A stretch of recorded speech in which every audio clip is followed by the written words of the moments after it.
Okay. So you could get brain zaps from the neck. Yeah. Like it's literally like a kind of sciatica. Yeah.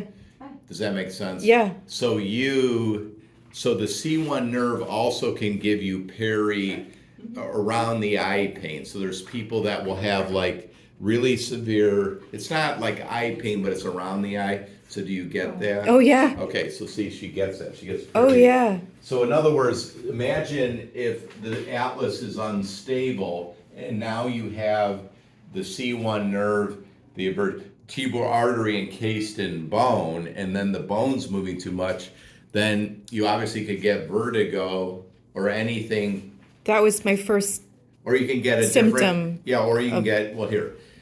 Yeah. So, okay, so this is interesting too. So, classically, vertebral basilar insufficiency, classically, it just gives you some dizziness. Like, in other words, if the vertebral artery, for a brief period of time, there's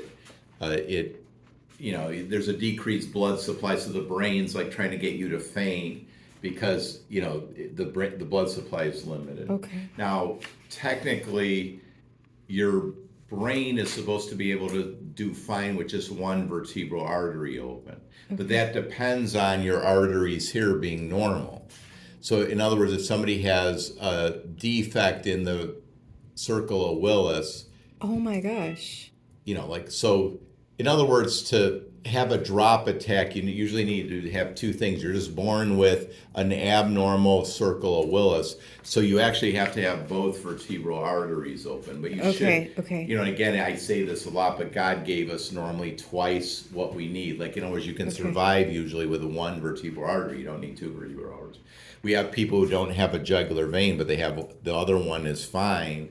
So God's abundant, right? But God only gave us one mouth. Kind of interesting. Like He only gave us one mouth because the mouth, man, it could say so many terrible things, right? The mouth.